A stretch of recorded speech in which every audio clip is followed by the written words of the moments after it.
Pira kibazo mu studio zo gikwanjulira suzeyo tya ampuliriza. Yatuuse dda ku mulimu webale wonna wosinzira otuwuliriza tukwebaza okubeera ng'okola bwotyo. Pira kibazo nembeera mu studio za Radio Simba okwanjulira program routine gasimbagane ne bannamawulire. Nina Charles Rwomshana antudde wano kumpi. Akasaati ayambadde kaffe ffe twakamuwa ka Radio Simba n'owa kamera ajja kakwata. Ekiwalaata kigenda omanyi olumu abeera n'ensimbi ezisala enviiri kaakati ekiwalaata tokiraba naye ku mulundi guno zimukozeeko. Charles Rwomshana waali DC Ahmed Katerega Musaazi naye waali naye ekiwalaata kigenda kyeyongererayo ddala. Siraje Rubwama waali liyo yangaye nti Siraje oyo yali chairman eggabe eyo okumala emyaka mingi ti tamanyina kumanya oba Siraje yavaako ku bwa chairman ninga ye amanyi Siraje ya kyakumanyinga chairman nina ne Aruna Kanabi wano bwe bakutuka ebiwalaata y'enviiri ezize zaasigalawo kawerette. Ennaku zino ninaawe bentunuulira nga basimba n'enviiri omanyi abazungu batuuse ku levu basimba enviiri ku mutwe bana baadde bakutuse ekiwalaata ne kati nga kino ekyalw'omushana ne basimbako enviiri ne zimera nga sinsibeko naggulu ne baziteekako. Obundangira because wanakulira tena nakyagala nnyo. I was looking forward to having twaina definition y'ebiwalaata bibiri twamanyanga ekyobwavu n'ekyobugagga kakati kati era bw'obuuzanga abantu gwe babuuza nti owa ekyange kyaki oyinza okubanga ku kyalo ewaffe kati gwe definition y'obuyinike eri ku mutwe. Ampuliriza gasimbagane ne bannamwe. Charles Rwomshana buuza abantu abatuwuliriza abaagalwa Katonda w'amaanyi Katonda wa kisa musimma nnyo nkyali mulamu and of course mu kwagala kwe mu kisa kye yamanyi ku lwaki kyali mulamu. Kana bibuuza abantu njagala kulamusa kubatuwuliriza yonna gye muli n'okwongera okwebaza Radio Simba olw'okuba nti platform oba akadaala ekyakataddewo abantu okubeera nga tukubaganyizaako ebirowoozo ku nsonga ezitali zimu. Naye obadde oyogera ebika by'ebiwalaata nenzijukira ewaffe eyo waliyo abaami nga bonna basemaka naye nga balina erinnya lyerimu kati baayawulangamu gundi engagga gundi enjavu. Sebo ne kukyalo ewaffe kwaliko bannamwandu ng'omu bamuyita namwandu engagga kati naye olinga tebamuyita njavu. Naye kyennyina kyogamba nti nyina ndaba kifaanana kya mukulu kakati bajja kukwata waliwo kyo mukateera kyabala tugana naye sijja kukiddamu wano ku mpewo abakiga wokola ensobi ne bakukwata baba bagaa tokiddamu kati mu lukiga leese otashubiira naye omunyangola otakigalukira omuganda tokiddamu naye omukiga otashubiira kakati bajja kujja bakubuuza otashubiira ogamba nti kino ekiwalaata kyabwavu ng'oli alina entezi. Katerega buuza abantu eri atumidde Rwomshana yatusuubiza egamba wano abagasimbagane programu ewedde nti mugende ehoima abalambuzi ekisaawe eri amafuta oli naabuuza Rwomshana gweoli pipa y'amafuta oli ki? Abatuuliza mwenna mwase Katerega semberera omuzindaalo abatuuliza mwenna mwase mutabasaba ne banyabo mwebale gye mukola abafunye mutuboozaayoza njuzaayoza abakristaayo n'abasiraamu okumaliriza ebisiibo byabwe ate mbaagaliza ebirungi ate nebaza abasuubuzi b'e Masaka abeegattira mu Masaka City Traders Association bo basazeewo okuva mu keediimo naye ne bateekawo obukwakulizo era buli mu kukolwako era nandisuubidde nti ne bannaabwe ab'e Kampala bandi balabiddeko mu ngeri eyo naye ensaasire waffe Kagologolo tufiiriddwayo imaamu waffe eyawummula ow'omuzikiti gw'e Kagologolo Abdussalam sijja kusobola kubeera mu kuziika naye tusaba Munyazi Mungu amusaasira ebyamusobako. Ampuliriza gasimbagana ne bannamawulire. Siraaji chairman. abatulaba n'abatuwuliriza yonna gye muli mbalamusizaako nnyo. Abafuniddemu ebizibu Katonda abagumye muno. Abafunye Siraaji address omuzindaalo efiiriddwa Sala Eperu. Sala Eperu olumu baali batulumbye ab'emmundu awo ku rediyo wansi wa Bank of Uganda. Porogulamu ne tugivaako ng'ebulamu eddakiika 15 ne batuyisa emmanje nga balowooza tuyise eyo. Baagenda okulaba nga tulinnya emmotoka wali nga ku State House ne batugoba. Ebitaala bye byatwawula Entebbe Road byabasiba nga ffe tugenze. Ne tuyimiriza emmotoka yasooka ng'egenda Jjinja ne ngamba Sala linnya ne mutuwa omutwalo nange ne nkwata mukwano nenzira eggaba. Ne tuwonera awo. Wajja bintu bya Siraaji ebizibu. Omutwalo gwa Siraaji. Njagala kulaka. Yali chairman. Yali aviiramu awo kumpi. 99 ng'ekuluma nti ebitaala bijiyimiriza. Ate ebitaala eri mu maaso bagise egisibye. So n'abafuniddemu Ssaabasajja leero atuuse ku climax y'okujaguza emyaka 79. 69 wali Najjanankumbi era gyakulembeddwa emisinde egyetabwamu abantu ab'enjawulo ne gavumenti. Era muganda wange Mwanga agaye nti leero tumusonyiwe kagende Najjanankumbi ku mikolo gy'okukuza amazaalibwa g'Omutanda abeereyo. Siraaji amawulire eriyo mikono gyange abampadde feedback n'abalala n'eriyo omu yekka gwe nayogera naye ku ssimu wiiki ewedde ku bye twadiscussing nga njagala kubaga nti ensonga twazimala ndowooza ffe twateekawo platform abagenda mu maaso ne discussion mugende mu maaso nayo n'eriyo eyabadde anvunaane ngaga nti ensonga za Buganda ezo bwe zityo obeera ate mukyamu okuzireeta ku muzindaalo zeetaaga mu kaffe naye tulina public platform yino ffe tugikozesa gwe no picking up. Siraaji amawulire gabaddemu bingi naye nja kujja bulamu bitonotono. Omusuubuzi wa Kampala Matthew Kanyamunyu yamazeeyo ekibonerezo kye eky'emyaka 5. Omanyi mwenna mu reporting omusuubuzi nande noonya oba asuubula ne ku charge sheet baateekako business oba butto oba seminti. Ekyo kibuuza kwagala kumanya oba ttima. Ate ttima litya omanyi buli lwempulira businessman nenzibirira bwe ngamba oba plastiki oba aleeta jini kuva China oba tayiro simulaba naye kale nawe kati onyonyola trader ne businessman. Ono ayinza okubeera ddiira businessman. Omanyi ddiira naye businessman kale mu mbalo ya bulijjo yandivuddeyo 227 naye komera lirina jurisdiction gundi yaayo nti basobola oba oyisiza bulungi bakuwa remission.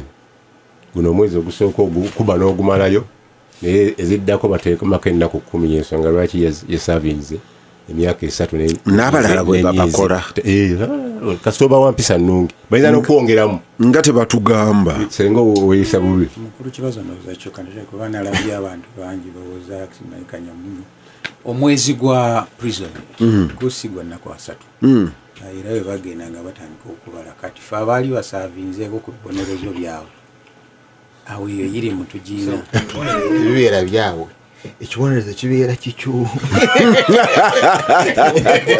be bakiteeka mu nkola naye bagenda basalako kati ne kugattako n'ebintu ebirala nti prison erina obuyanga nti kibazo ono akyali muntu mulungi n'enneeyisa yeeyisiza bulungi nawo ne bongera okutemerako. Eriyo mukwano gwange mukweyisa obulungi tolina kulima nnyo kuba bayinza okukolaba ng'olima nnyo ne bagana naye yandibadde wano. Nakyo kyabulinda. Eriyo mukwano gwange yaliyo baamusalira omusango yali akola ekimu ku bitongole by'amawulire wano naye bwe yatuuka eri n'afuuka musomesa mulungi nnyo.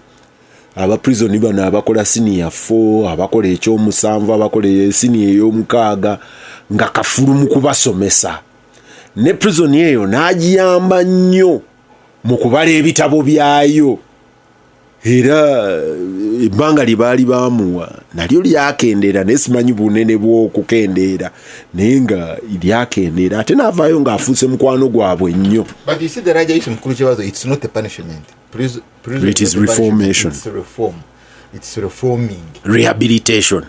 Just kimanyi, but it is reforming. Yeah. Mulina okuba mu rehabilitation. Kugaba ate abo basibanga tebaba life imprisonment, life in prison.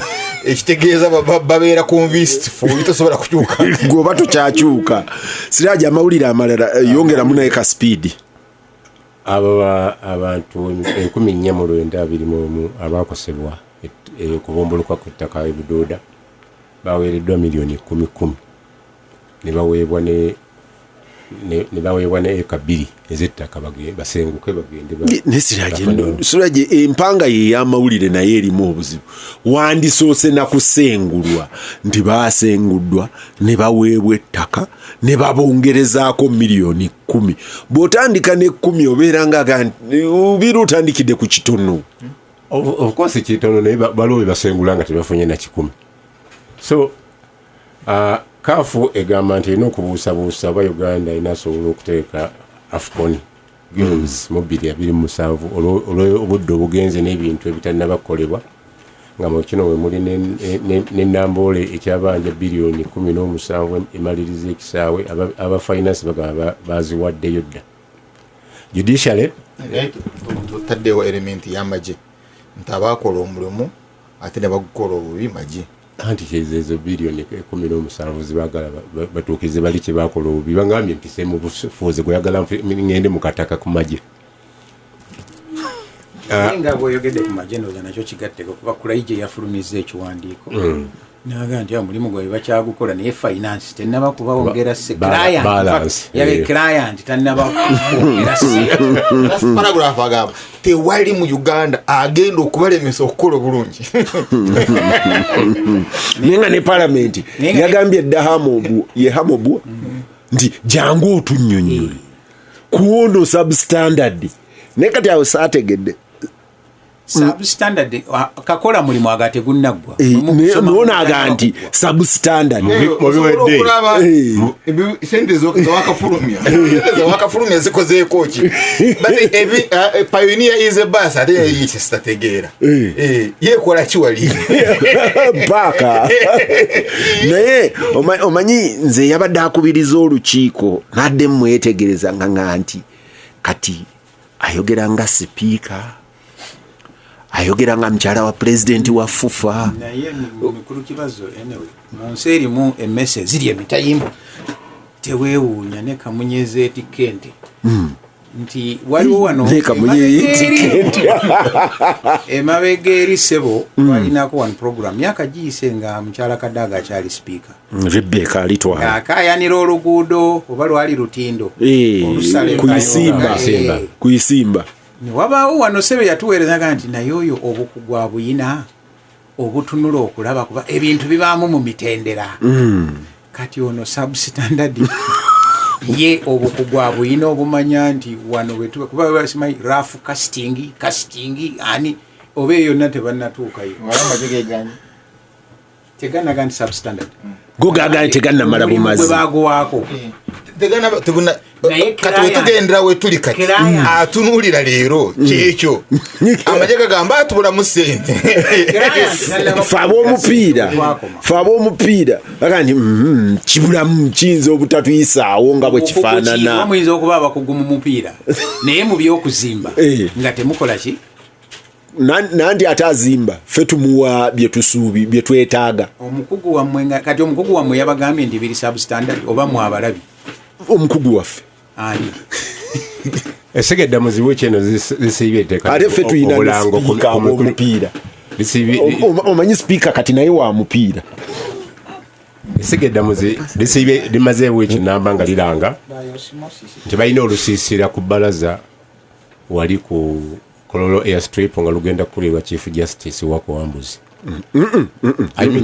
Chief Justice y'owinyi ddolo naye n'ogenda n'oyita ku winyi ddolo n'oyita ku Baati Katuleebe ne weeyongera emabega mpaka okutuuka kuwakuwa Siraje wabaki Wambuzi mulinamu empiso ya Siraje kitegeeza waliwo kyatakakasa kubanga musajja wa kooti nnyo kubanga omusajja ow'ekkooti n'atabala na wakiri yandigambye Baati Katuleebe China egamba ffe tugenda kubeera ne demokolasi the Chinese way kakati Siraje ayita mu byamawulire Siraje we wajja kubaawo abalamuzi ku mitendera gyonna okuva ku grade 2 magistrate paka ku Supreme Court bw'oba olina ensonga zonna oba musango Siraje omulundi guli mu kuggulawo kankuwe ekikola amawulire tuwawo omulundi guli mu kuggulawo omwaka gw'ekiramuzi abalamuzi n'abakozi ba kkooti abawerako beemulugunya ne batalabikako era bwe baddayo mu ofiisi ya Ssaabalamuzi n'ebalagira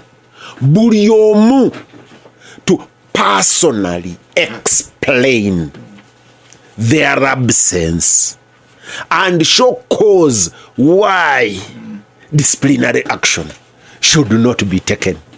Nga buli omu alina okunnyonnyola nga ye nze Haruna Kanaabi munnaye omwana yabadde yalwala nze Charles Rwomushana nadde nina embaga ya kkojja kati ku luno basuubira buli alina omusango gwe gutaakolebwa bagwa bufumbo bagwa ttaka oba gwa bya busuubuzi agenda aguweeyo wajja kubaawo ttente ez'enjawulo ezikolako ku olwo eringa super supreme appeal nema abantu understand that nga olowooza nti omusango gwe bagukola bubi bagulwisaawo genda weeyo okumulugunyako bakusayira amagezi bafune ne data lwaki emisango gigirwawo mu kooti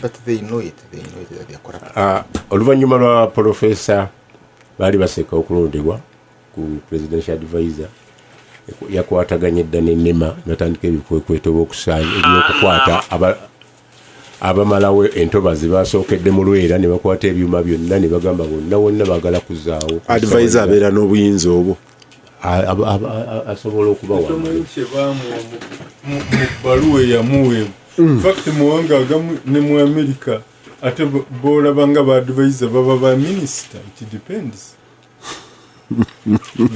Kibazo tewaliwo ku mulembe waliwo wana ambassador extraordinary and plenipotentiary ng'agwa buli wamu wiiki eno mu parliament babaddeyo ebintu bibiri nga byonna bikwatagana ku service award. Parliament yayisizza service award eri special eri auditor general Muwanga ng'awummula ya milioni 5 ebiri famasi awakadde gatako naye ng'agenda okuwummula abadde ne task oba ayina task eyamuweebwa okwekebejja Parliament ku bigambibwa nti ebadde ediibudde ensimbi nga mu byo mwe muli ne service award eyaweebwa aba commissioner ba Parliament.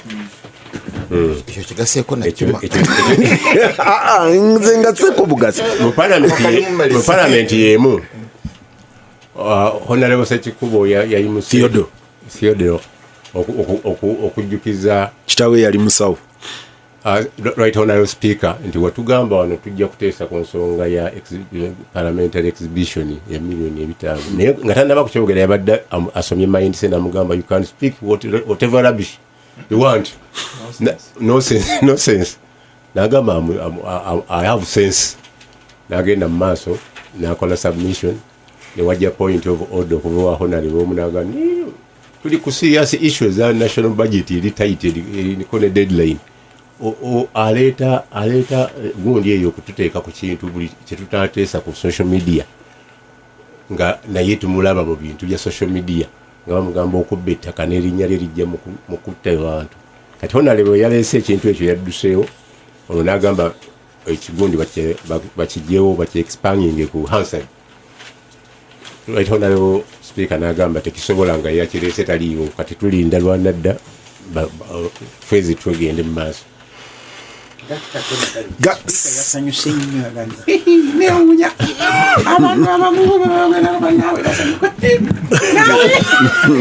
ampuliriza Gasimbagane ne bannamawulire kanabisebo teboogeza bantu bakulu teboogeza bantu bakulu ekyo baki expanding from the road ekyakanayi ekyo tulina kyexpanginga and with an apology toyinza kwogeza muntu mukulu nabadde nkiraba era ne ku rekodi kwekiri nga n'omuntu asekanga n'okwenyeenya yenyeenya naye sebo siragye wakuba omukomyeko mangu abasuubuzi bamazewo ekinamba nga bekalakasa olw'omusolo emingi egibatuumiddwako balina essuubi okusanga pulezidenti ku ssaawa esemba ne bagaa ti temujja kumusisinkana mukola apiiro endala ne bagenda ku paalamenti kati bakyali awo baddamu kukola kiwandiiko kipya idi yabaddewo nabaddewo n'omu mu bakulu babasuubuzi they actually met the president the leaders kati ne bamusaba asinkane businessmen bonna nakkiriza mu mwezi naye teyabawa lunaku kati ekyolunaku kyabwe and they admitted twabadde ewiiki eno gyetumaliddeko ekisiibo kya Ramadhan abamu bakyali mu sitaki yes sitati ennaku omukaaga ezigenderako era ebyabadde mu kutuba ez'enjawulo kwabadde kunyigiriza abasuubuzi nakuta bantu abaasibibwa obwemage NRM yatuza neeke yaayo ne plane mufuti yagambye esente za mufuti tekuliiko plane talina kimugattako gwe gamba mufuti lwaki ogattako plane atuula kibuli ne plane mufuti waliwo grandi wamutegedde oyo grandi mufuti bamulondera gangu era yali wano ku mukolo ekkololo ne bamwonyolanga grandi mufuti kati ne tuba ne mufuti atalina kirala kigendera katono muyite mufuti ebala tobyongera gwe gamba mufuti toteekako kigambo plane sina ttima NRM yadeneseeke sente za PDM ne bajanjulira yabagambye teziriiko riba tezirina riba naye yabadde ayogera ababadde mu muzikiti nga disipulini ntonotono nga bwe baleekana bwe boogera n'abagamba abange musirikeeko nga abakugu bagamba percentage oba bagamba less than 10 oba 15 abakugu nabo ku level eya waggulu era neninda abamanyi baawalo bakituyambe kubatuule naye tebanyega nga bagamba ribeeri mu pasenti abakugu ku international level baali balina baga nti bwe batesukka percentage eno era Mwai Museveni ke yali agambye Masaka bamuseka naye kano nga ka grant kuva mu gavumenti abakugu baffe banditudde ne batuleetera final position kati mufuti bw'aba amaze okwogera okay kozi waliyo majirisi ulama yes yabeera ku ntiko y'abawulama majirisi ulama eteekwa okubanga ojjago nga tulinda supreme ne grandi naye kanaabi naye abyogera n'engeri ya fitina mwe abantu mubajjako ebintu byabwe so ampuliriza Gasimbagane ne bannamawulire enkomawo Gasimbagane ne bannamawulire wano ku Radio Simba Peter Kiwazo mu studios ogikwanjulira Sirajerubwa Mohamed Katerega Musazi Haruna Kanabi ne Charles Romshana njagala kutereezaamu minisita gwe bagambye okwa accountinga Muyise Hamobua ne babadde bagamba Peter Ogwang ye minister wa state wa sports mu ministry of education na mutabudde n'oli ampuliriza Gasimbagane ne bannamawulire katono nnyo Siraje n'abasuubuzi kantandikire wa Katerega yabadde agamba abasuubuzi mbawulidde nga bakaayana ku nsolooza gye babasoloozaako omusolo era ne beekalakaasa bino bibiri wammanga ne binhiitinga nga biri interesting mu kukaayana kwabwe abasuubuzi ba wano ensolooza y'omusolo naddala concept ya IFRIS electronic funds fiscal receipting eyo ngaga nti otututtewo sipiidi wanene nnyo ti kitu requiringa okubeera ne computer okukola kutya okuissuing electronic receipt n'ebigenderako but ebirala ebibadde bijjirako bibadde bya bika bya musolo bye balina okusolooza bye balina okuretaininga ne bye balina okurecoveringa ekyo kiyinza okubeera tekinika ennyo ku bo ne bali mpulidde aba URA ennyinnyonnyola gye bannyonnyola ngaga nti twabasomesa twayita mu maduuka bwe gati obungi naki ne weekend bwe nali ntunuulira abasuubuzi nga tulina ebiwayi bibiri ebyabasuubuzi and this is what I found interesting twalina abaakasiita nga boogera mpulira kisuula luyita luvungo tisimanya lwe bayogerera ku mbuga ewa kati nga tebali clear ye nedda tugenda kwekalakasa naye nga bali abalala abasuubuzi bo bennyini eri mu maduuka bagaffe tugenda kuggalawo kati olunaku lwe balangirira okuggalawo nali ntudde mu office gye mpakasiza ng'oli ampeereza ebifaananyi nti bannange nti bagaddewo abasuubuzi bagaddewo kati ne mbaako gye mbuuza abasuubuzi bagaddewo nga ne gavumenti eyina so bakaterega yakolerayooko mu Government Citizen Interaction Center nga nabo baweereza ebifaananyi okufa obufi aga nti ekibuga kyonna kiggule tewaliiwo waggale kakati nga ntunuulira eno nentunuulira eno eruwa eya Government Citizen Interaction Center ali wano ate jibuliiru yennyini ali wano ate gwe oyagala tugendewo kati nga bali baweereza ebifaananyi bakulaga ekibuga kiggule eby'Enansana eby'Ekawempe eby'Egindi kati gwe nabuuza nga muga nti mutuwe n'eby'omu kikuubo ne bampeereza ebyene Wahamu wanoona waggule ne bampeereza mu wino konza ate wali we bagambye wali nga message tebagiraba buli lwe bagiddamu bampeereza kyawalala but nga my question is basuubuzi baludda lumu be baalumwa bano abali mu kikuubo abalala tebyabanyigiriza twazeeyo wali abantu we baakayanira ku vaati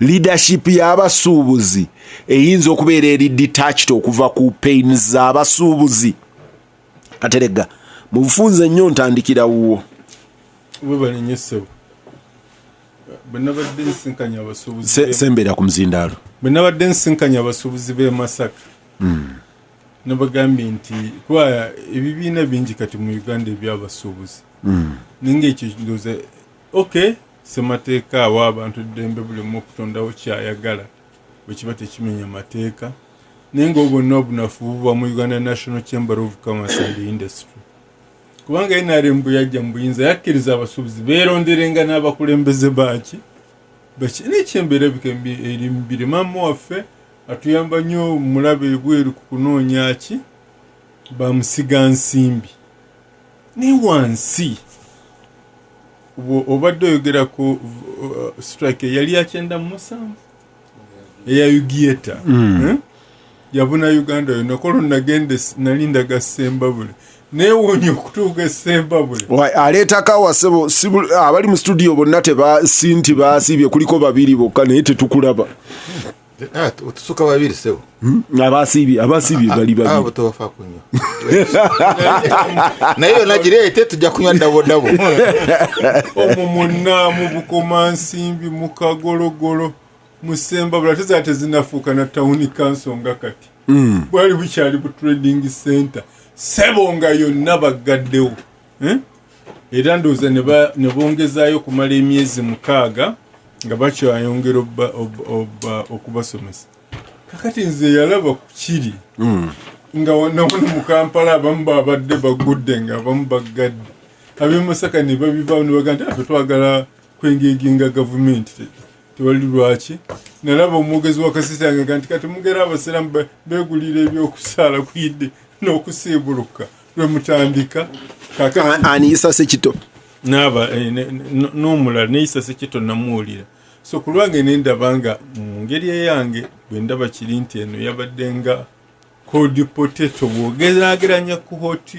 potato oli so kino kintu kyangu kya kuhandling naye ebimu ku byabasuubuzi bye baogera birimu eggumba beetaaga okwongera okusomesa naye nange nabagambye nabo bagwemu ogwa conservative nembawo ekyokulabirako ekyaffe mu mawulire twakozesanga typewriter bwe baleeta kompyuta nze nali sikyajjukira naye babukedde yali ejaguza myaka 25 munnange Michael Sebwakati ye editor wa Bukedde olupapula najjukira mbu kwa nemulugunya nti bwe navanga ku parliament nga ntuukira ku kompyuta yange etoliiko kutandika nzija story yange eri mu mutwe bwe mala okubriefinga wali editor oba news editor ne tukanya ku ango nga bwe toli wa notebook kakati ebya kompyuta bino so mbwate simanyi bibuze nti ate network teri nga lwaki tetwasigale naye Pike yatwala obuvunanyizibwa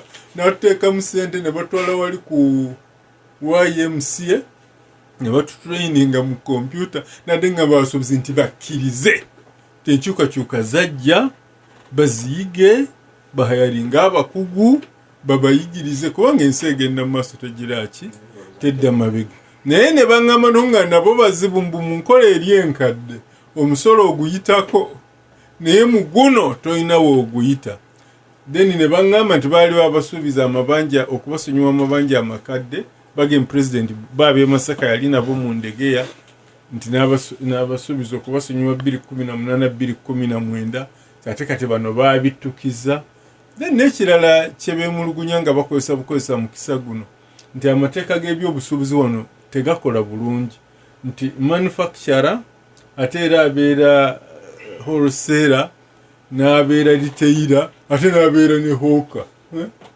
ate mubesi bakuba China nti ebyo byonna bye babigira ki ofe Masaka tulinamu obuzibu bwa trade order n'endoza ne Kampala somehow badde bakirwana nabo weebuli nga bagamba nti bino basolozere n'okusololeza eri ku source beno baleme kubasolooza nze ndowooza nti bwe batuula mpozi n'ebirala bye byemulugunya ate ndowooza nga revenue authority nayo tebiinaako buyinza eragirwa bulagirwa nze nabagambye mwengegi nga babaka bamwe aba parliament kubanga be basalawo ate ku side eyewaffe ne bakanya nti bagenda kukozesa ba minisita Kasolo n'Embadde omanyi Mbadde azaala Kasese naye okuva lwe yabeerako commanding officer wa Armored Brigade yafuuka munnabuddo mu Namasaka ne bagamba bajja kukozesa abo nabo okulaba nga babengeeginga ndowooza dialogue esobola okukola naye obuzibu bwokka nti central abasuubuzi bafuuse nga bano ba plain mufti spro mufti ne grand mufti bakanaabi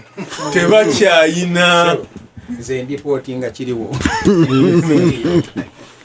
simanyi Uganda National Chamber of Commerce and Industry gyeri mu bintu bino era pulate yogerwako ddala era yugiyetere eya Captain Mukula okukola strike eri era bwali bunafu bwa chamber ate ne yugiyeta nayo ndoza sikyagiwulira kati kasiita waliwo n'ebirala ebitali kasiita ebiwera abasuubuzi beetaaga nabo okwetereeza mu byobukulembeze ne boogera n'eddoboozi erimu naye Kampala badde batugana n'ab'ebyobufuzi babibaddemu waffe Masaka beeganye nti temuli byabufuzi naye abantu tebaloota nti strike ng'eyo ekeera ku nkya n'esuula gavumenti eyalondebwa abantu Siraje omanyi Kateregga kati waawetedde ng'alinnye kataka ne Kateregga nali n'omusuubuzi omu nga ŋŋamba nti kibazo nti ifris ezimu ku challenges zeetuwa ffe ate nti nze ndi nkola invoicing nakinaki nti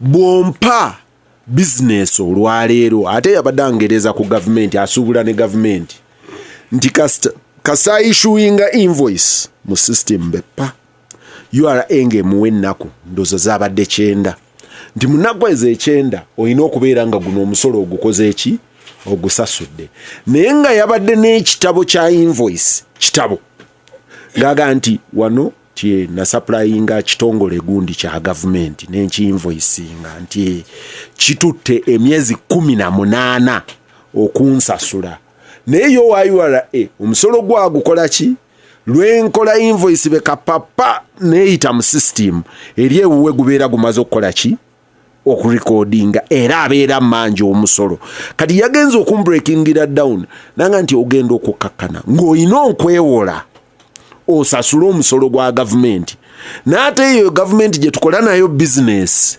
yeetusasula oluvannyuma lw'omwaka emyezi 6 omwaka gumu n'ekitundu n'okugenda mu maaso kitegeeza oyo omusuubuzi alina okusasula omusolo gavumenti musasule ebbanja. It is not the other way around. Kati nga andaga nanga nti ne mu business eza bulijjo bwe guli yangereza ku bitongole by'amawulire nanga nti abamawulire abasinga bwe bafuna ebirango ebyo babifuna ku mabanja yo Ifris ayagala oyishuinga invoice mu system ono aranga akazigo bakaitani kazigo kachi kantale kachi nti walifunire sente ezisasula ajja kusasule ngono ye yabanja ddo omusasule kitegeeza olina okufuna weweewola midwe osasula omusolo ekirala kye baŋŋambye kye sinamanya mbala yakyo baŋŋambye VAT nti abamu tebali registered kuŋŋaanya VAT wali naye gavumenti eyina sente zeeyagala okuritaininga ngaga nti nze atali registered kuŋŋaanya VAT naki ti ono ne bwanaddayo tajja musaba kati naga nti ne categories za business bandizaawuddemu. Ekirala simanyi butuufu bwakyo baŋŋambye nti aba URA baweeyireyinga Charles Rwomushana bw'ayingira mu dduuka n'agula akasimu bano bamuteega ku kkubo tulage receipt gyoguze receipt ya Ifris nti nedda kati awo bali abakutte Rwomushana bagenda munyiga twagala receipt ya Ifris gwe lwaki ogula awatali receipt ya Ifris kati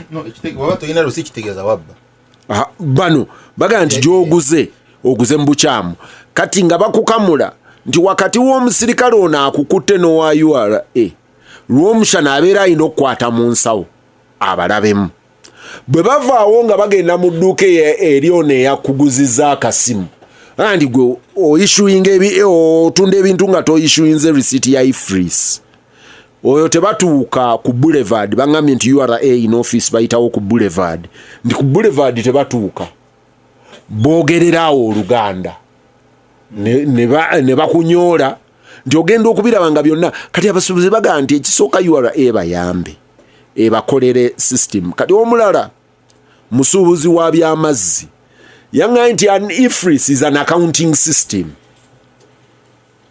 nti naye embala yaabwe enkyamu nti ogenda ogiteeka mu system yo ng'ebimu byebala bifu bikubazisa bubi nga businessman naye bo bagikuimpozingako kati bo bagamba nti nga businesses baspendinga sente ne bagula accounting packages ne bazigula nti toyinza kujja kutuimpozingako accounting package na system eyiyo nti ne privacy yaabwe eri compromised nti ku mulembe guno abantu gye babbira mu electronic systems gw'okujja okuimpozingako an accounting package gy'oyagala nkozese nga controls mu background sinze nziyina sinze nina controls sinze nina codes eri nti ogenda kusanga nga business z'abantu omuntu agiyingiddemu abanyaze oyo wa hardware actually si hardware mukozi wa bintu by'amazzi bamuyita manufacturer akola ebintu eby'amazzi abadde anyinyonnyola ampuliriza eyo feedback gyenkuwa nga Siraaja atandika njijja mu specs si bonna ngenda nnondobamu omu babiri omulala ye yangambye tabitegeera butegeezi musubuzi wangoye ye yangambye alaali nangamba Peter nze sibitegeera sibimanyi kati oli ajja nti nze ngende Nairobi nengende China nengende Take nendeeta engoye bwe nzireeta zenzijja nazo mu mugugu yanga nti zajja nazo mu mugugu bw'atuuka entebe ku ka TV bakayita ka TV ndi bwe tukiziteeka wali mu ka TV entebe bazitunulamu ne batuza wabbali ne tusasula nti nenzijja ne risiti n'entunda jiini zange n'entunda engoye nti ezijjira mu container bazipima bangambye nti jini bazipima mu kilo kati nti bwe bamala okupima kilo za jini ono yabadde musuubuzi wa jini yangambye nti jini bwe bamala ozipima mu kilo n'ensasula omusolo ogwange guba guwedde nga ngenda mu kiduuka ku Nabugabo nga nteeka jini mu dduuka tikati bino ebirala ombuuza biki nze omusolo ogw'oku airport nagusasudde ogwa container nagusasudde license mu dduuka nagisasula kati bino ebirala biki and yabadde very genuine ngenze bino sibitegeera sibimanyi nti abangamba okwekalakasa sibategeera njagala ntundeyo owarenti agenda kummanja bano abaifrisi nabo sibategeera nze munyambe sibimanyi kati oyo naye musuubuzi yangambye aleeta jiini ze okuva e China Take ne Nairobi engoye ze bazipima mu kilo bwe bamala okupima kilo omusolo n'agusasula kati ye bino bifrisi bye biki by'omusaba ye yasasudde omusolo gwe yamaze siraje male ngende wakanabi ne Romshana revenue ino obuzibu bumu nti yo eri ku piston nti bino okuleeta omusolo gweguti engeri y'okugufunamu ate oddayo ku parliament nega nti wano tukola bwetuti naye ekireese obuzibu nti abagaddewo n'abatagaddewo bonna ekizibu kibalumalumu abagaddewo amaduuka abatagaddewo bali mu kizibu kimu naye ono atagaddewo ali ku pressure owarenti amutwala omwana tebamugobye ku ssomero kati ennaku 3 aba takola kati senga bonna bagaddewo ng'ono w'ekigaali yasomba n'akola ki bonna tebakoze walibaddewo impact ey'amaanyi naye obuzibu buzze bubaawo mu basuubuzi abo ebbanga ddene nga Kasiita ye dominates okusooka nga tonajjana ku gundi yo yafa tekyalina impact kulu Kateregga gyayogedde ani Ugieta Uganda Chamber of Commerce yafa mbadde ngamba yafuuka ya gavumenti kati tekyalina impact Kasiita yalina impact naye bwe baatuukanga okwekalakaasa ne bagenda balaba omukulu bakomawo nga twakkaanyize bagenda kubitiriza kati ne babalabanga sajegera n'omuzindaalo abalya ne batondawo ebirala n'ebirala biri mu kooti birwanira buyinza bw'abasuubuzi era babironda bagamba n'abate abatulondesa si basuubuzi abalala babayimiriza kaakati obuzibu bwonna buli ku nkwata ya musolo nti tosobola kugamba muntu vaati eyina kwetandikira eri mu basuubuzi abali mu billions naye URA ejjako n'aba miliyoni 15 vaati abo be batali registered kati bw'otuuka ku jiini bo bano tebafa ku quality oba costs oba bali ku buzito bwa kintu nti wa jiini asinga okukafiiramu ate nga si yeesenga ebbeeyi eriyo engoye entono ez'embiri emitono ng'ate za bbeeyi nnene kati ekyo nekireka abasuubuzi nti omuntu ava e Rwanda ekigali ne Congo okujja okusuubula mu kikubu ayitawo n'agenda Kenya kuba omusolo gwayo buli 16%, wano tuli ku 18. Nti gavumenti East Africa egirabira mu bintu birala, tegirabira mu kutunuulira abantu baayo. Kwoteeka abantu abaleeta ebintu nga tebiri taxed, ne biyita ne ku airport awo nga biyise ku red carpet, ne babituusa ne babitunda. Kati oyo tosobola competinga na muntu gubasasuza ku URA, ne bajja ne basaba gundi ifiris, ate ne batuuka ne mu store ne bakwatayo ebibyo. Batuuse ne ku extent ekwata eganishinga accounts z'abasuubuzi. Kati sobola ku accessinga sente kugenda kusuubula birala kuba bakubanja omusolo. Container zijjudde wano mu warehouse ya URA enyingi mpitirivu tezivaayo. Baatukako ku compromise ganti bano babasasule mu masonyiwe emisolo emikadde. URA nga tayina wejja sente za kuteekawo mu kituli ekyo. Ne batuuka ku extent ganti COVID bwe yajja asuubuzi babasuubizaayo kapuki akasente akabasitula. COVID bwe yaggwa balandiroodi tebasasuza areas zonna. Kati omusuubuzi n'abanga atandika bupya ate bamukola ki? Ate bamunyiga. So issue eriemu nti parliament yesinga okuba n'akazito wano. Bwe baba bagituuseeko batunuulire mu misolo egiri duplicated, batunuulire ne mu misolo egy'abasuubuzi ne towns abasuubuzi balandlords zebateeka ku basuubuzi. Otherwise ekikuba ekyo kirabamu abantu abatunda nga mulimu alinamu edduuka ng'ali omu, ne mubaamu abali mu dduuka nga bali 15, ne mubaamu ajja okugula nga zigula busawo 3 naganga kusasuddeko 150. Kati owa irisiti senga olya tasasula mu bwangu atutte ono omusuubuzi yakola ki yakafiiramu. So ekintu ekyo bwe kitagenda bulungi kijja kutuuka ku stage ezikiza ikonomi ya Uganda kuba eyo senta ya ikonomi. Bali bamasaka branch era bagambye katulinda bakama baffe tulinda ab'omu kikuubo no headquarter ampuliriza gasimbagane ne banamuli. Omanyi bwe nabadde njogera ne Honorable Nambooze ku ndooza ku bbalaza ng'aŋŋamba nti bwe yali ayogera n'ab'emukono n'abaga nti gye musuubula ebintu bwe baba beekalakasa nga baga nti batunyiga batukutte mu bulago, naye mmwe abasuubulayo nga nti ffe tugguddewo mukuba gudiigudde nti mubeera mu kubalaata ekikimooli nammwe kijja bba kima. Haruna nze ekimu ku kyensanyukira Uganda eno nti embeera buli ejja bannayuganda Katonda yabawa emitwe era ogenda okulaba nga basavaivinga. Kati otunula ngaono eyaveeru enshama mpolampola oginawala nga atuuse ng'ali wano tuli naye mu studio ate nacontributinga naye nawona bwe nali nsomesa Masakaawo Butende primary school ku Matanga nga abazadde batuwa emmere naye omushana emmere waliwo efeseeko tugikuteereyo ku myera Kampala sebo ngogenda okugeramu ng'ofunye sente ezivudde mu myera.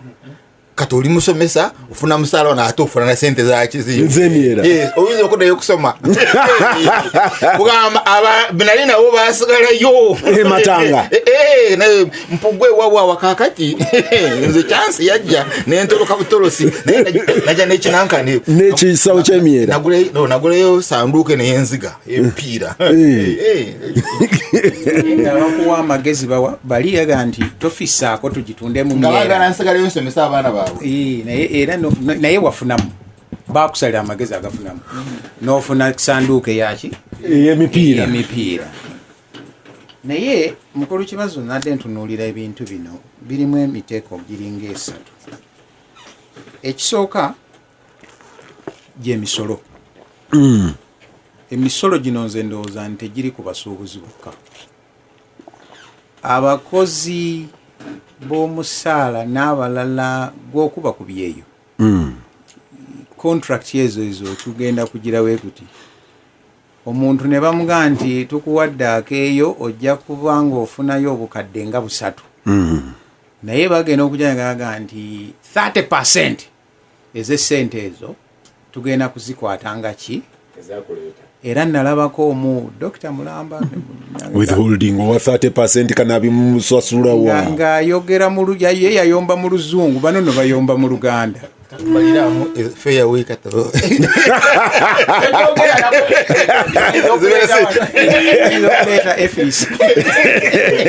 bayinza okuteeka ifisi ku fair way tulabe teekamu wali ogifuniddeko lisiiti kati emisolo egyo gibaddewo mu bintu bingi. oyogedde withholding omala okukola consultancy naga nti kakati nti twakutteko bweziti nti zaasigaddeyo mu withholding ti ate waliwo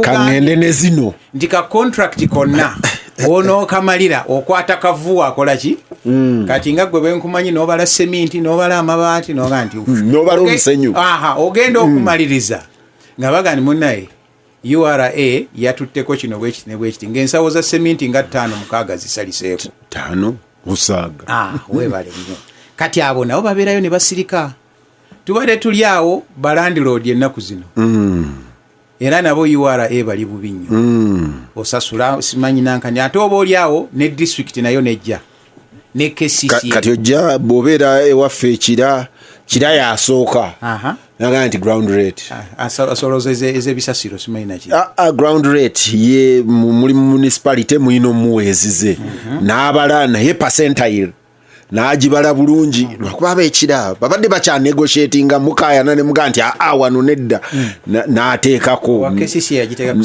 n'akuwa PRN osasula mu URA URA olukulaba ng'osasudde ground rate ng'emanya nti kanaabi alina ennyumba ng'ega nti owaaye nti leeta pasenti wange ow'ennyumba ku renti naye n'omusasula oba oli awo n'omulala ne gukola ki property ki nayo n'atuuka kati emisolo egyo gyonna gyo miyitirivu obungi kati ekizibu ekyesinabanze kutegeera mu basuubuzi kuba emboozi yaabwe ezze nga bwenjiwuliriza etabikatabika era oli kyaggaye nti nze sibitegeera omusolo ngusasudde ate kati bino biki ekyo kimu emisolo weegiri mubadde mwogera ku basuubuzi bali betwalabako abakolera awamu ekitole ne baga nti olwaleero ffenna tukkaanyiza kasiita tugenda kukola ki kuggalawo muvumenti ezifaanana bwezityo mukulu kibazo naye newaffe mawulire zaaliyo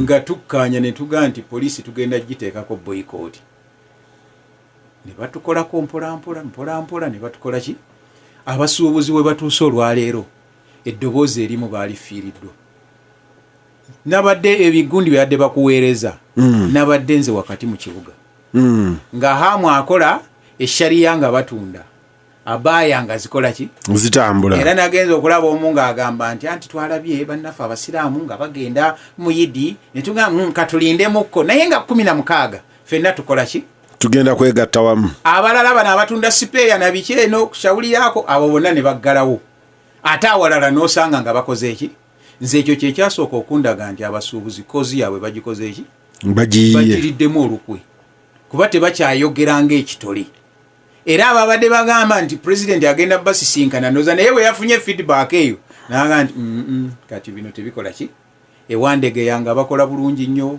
bw'okwata Jinja Road nabo abamu babadde bakola ogee nti mukono babadde babaga ndi mwe gye basuubula bwe mubanga temukola ki temuggaddeewo ate ng'ababawa bakaaba mwe mulinde ekyammwe kati ekyo nenye kiba kyakubi ekyokusatu tutunuulira eyo system gye bakoze eki gye baleeta ey'okusolooza omusolo naye kyesaagala tukkaanye abantu nabo sebo si bantu bangu singa ebadde efuna bandigitegedde mangu nnyo era ne bandikugaye nti naye nze sibitegeera bwe bituuka okuba nga bimuggyako aga nti naye sooka obinyinyonnyolemu bulungi mbitegeere kaakati abamu abaabitegeera edda era olwaleero lwentegedde mbadde ngenda nnyo mu supamaketi z'abayindi ezimu oba n'amaduuka gaabwe nga bw'ogula bw'omuga nti waye mpa risiiti ogenda ogula ng'akyusa feesi now you want me to increase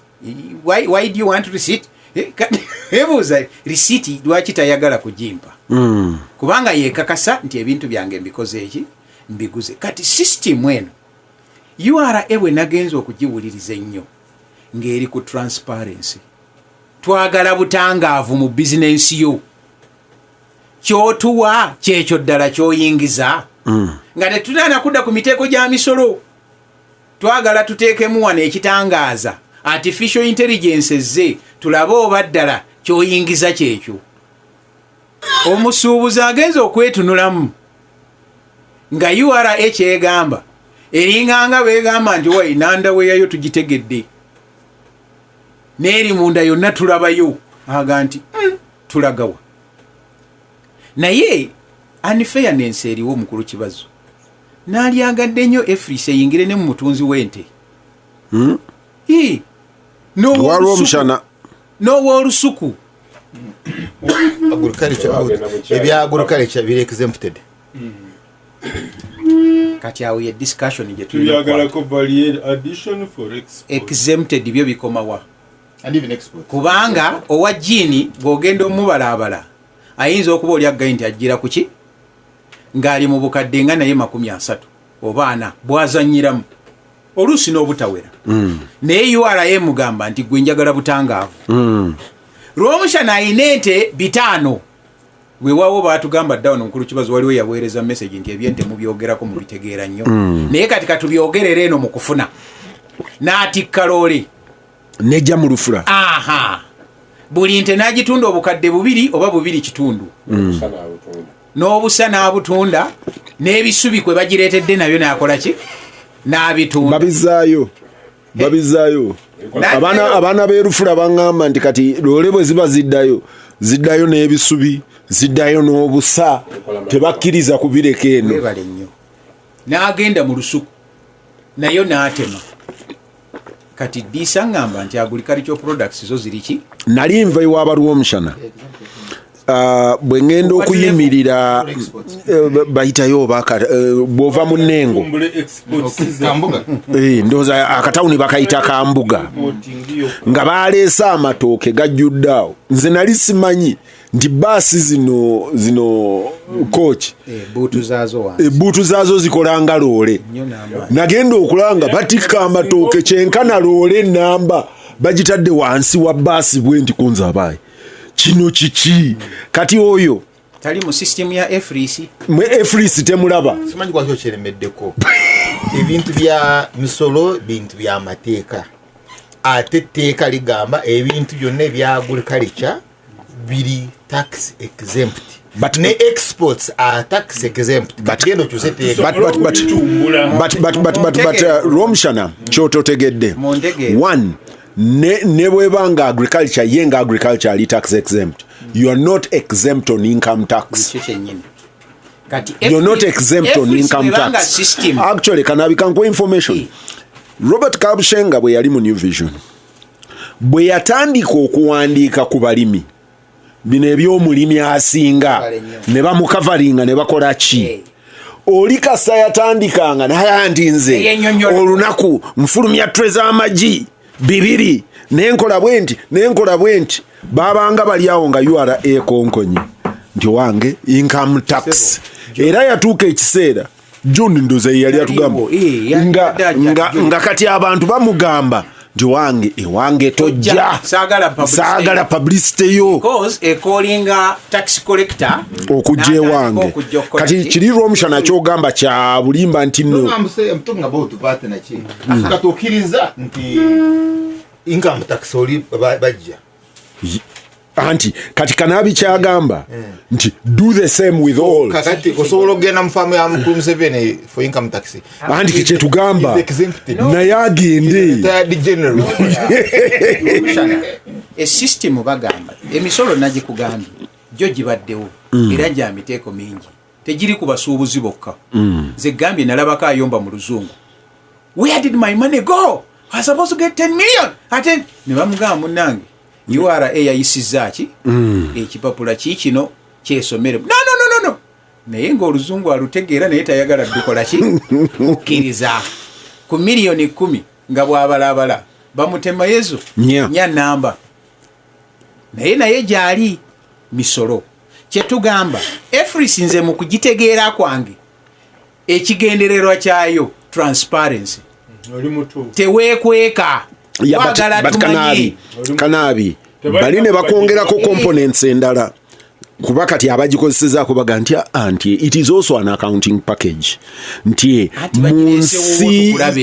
munsi ya artificial intelligence nti ontaddeko an accounting package gyesiinaako back end controls nti kati bagenda kutandika okuyingira mu systems zaffe njagala kutwala kigambo kya revenue authority nti twagala tutegeere byotuwa byebyo byebituufu tukyajinge n'omusolo nga ddala gwego nga totulimbye nti guno gwofuna so bwebanga nsonga ya butangaavu mu kujjayo omusolo tugisaasaanye tetugiteeka ku basuubuzi bokka bonna abakola mu sisitimu eyo egamba nti egibwako ssente bonna bandibadde nga efrisi ekola ki ate tugikyuse n'okugikyusa nti neeno mu nfulumya naye obutangaavu tubuteekeyo tumanye nti lw'omushana bwe babanga mu bajeti bakuwadde obukadde 5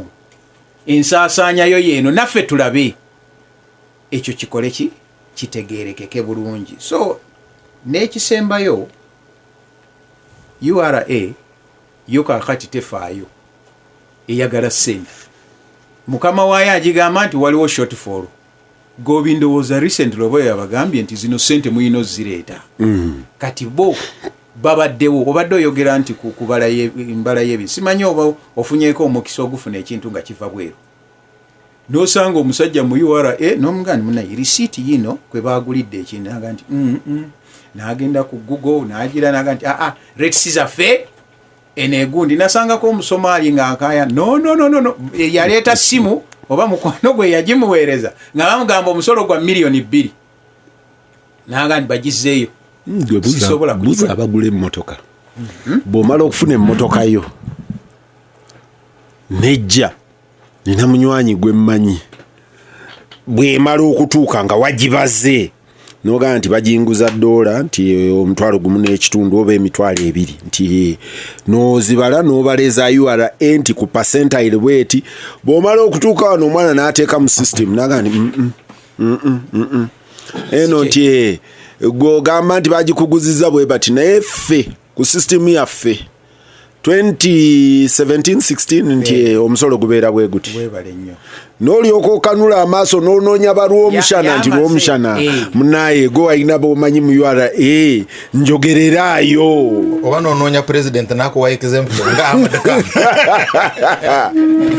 so ebintu bino nze ndowooza abasuubuzi eno debate yandibadde mukulu kibazo egenda mu maaso bwe buba butangaavu bubeera across naye ne URA n'abasuubuzi balina eri kye bagamba kubanga Kanabye insistinga ku transparency n'abasuubuzi bagamba nti ffe ku level ezaffe eza wansi batunyiga ne bakwata mu ddookooli n'ate bali bannaffe eri mubasonyiwa ne VAT because by the way Kanabye omusuubuzi okuŋŋamba nti bakusonyiwa VAT I found it absurd muwanga abadde wanimenyi ng'aga nti nga questioninga abantu abamu be bawa tax waivers forget about just waiver gwe okukollectinga VAT Kanabye si musolo gwe bajja ku Kanabye gobeera agent wa government atunze ebi n'okuŋŋanya Katerega n'okuŋŋanya ku Siraje n'okuŋŋanya ku Kibazo VAT oyo omulimu gwo kumukuŋŋanya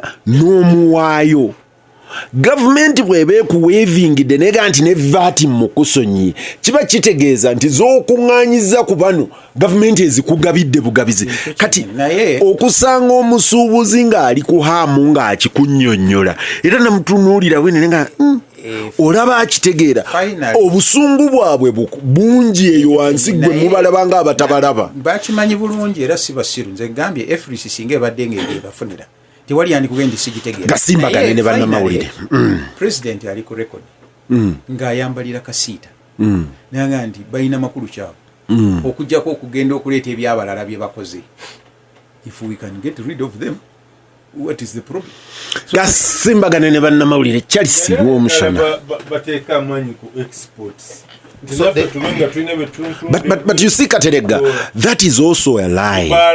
President agamba abantu bateeka amaanyi ku export.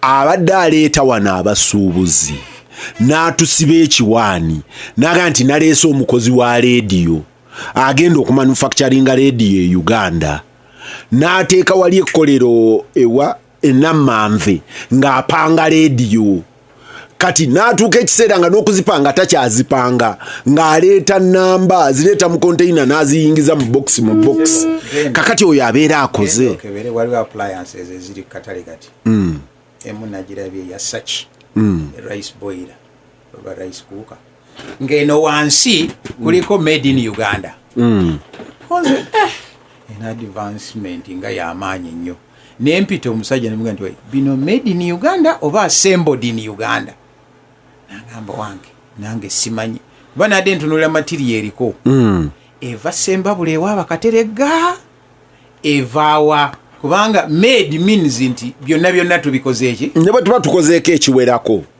nga kiri nedda tekyabadde tekisoboka kati kyekyo nti parts zijja oyo ne tumuyita manufacturer wano Chelsea lw'omushana watamanyi kusoma kale akapapula made in Uganda kewalabe kebakolera mu Uganda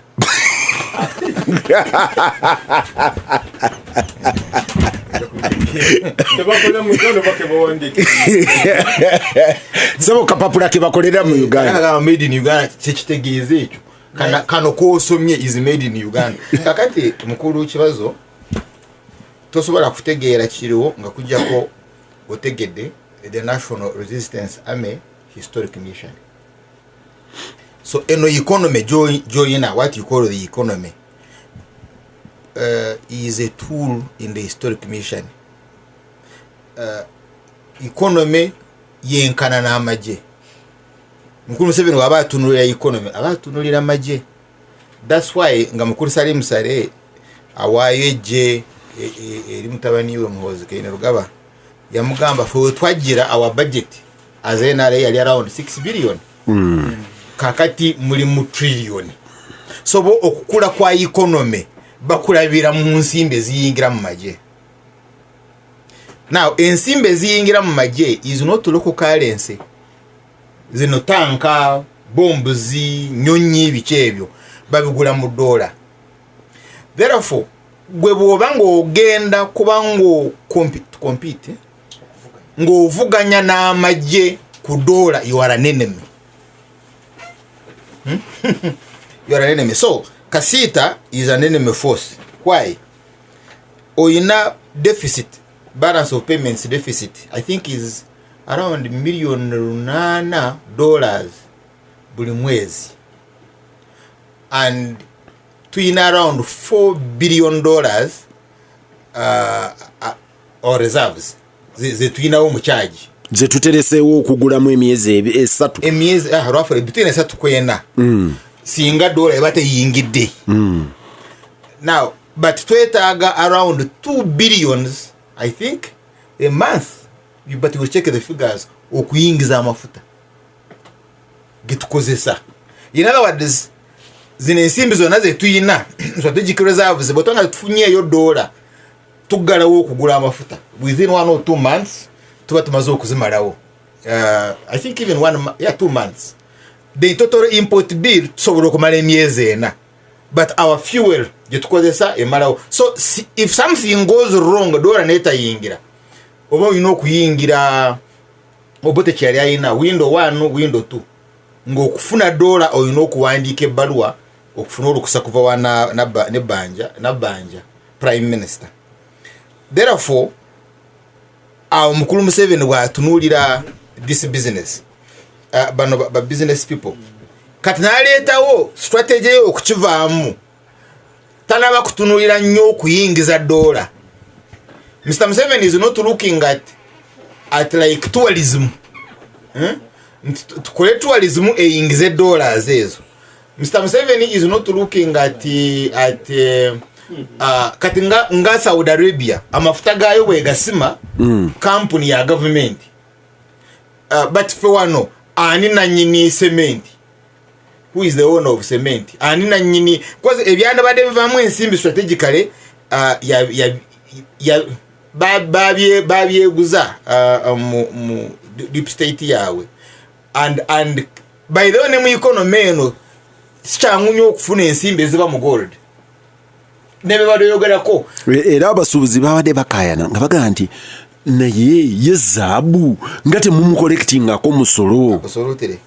So because you see dole eyo engeri gyetambula nabuuza wa URA eno 2% gye muteeka ku mwanyi buli mwanyi bagambye eri import bill gy'obadde obalira awamu ne oil mwali that's to z'obadde obala. I mean the amount of money we need per month. Per month. Okay, so tuzubalire like between $1 to $2 billion. But jukira tuyina $4 billion. So bana bali mu kyeyo enkuba kyeyo bobanga tebalese sente nga tuyina ze twewoze omwanyi nga tegulese, you are in a crisis. Kati ye mukulu Museveni bwatyo bwatunulira ono omusuubuzi. So omusuubuzi as an enemy. But kati government okutambula daily. Ne daily besa to omusuubuzi n'abeera alai. Why?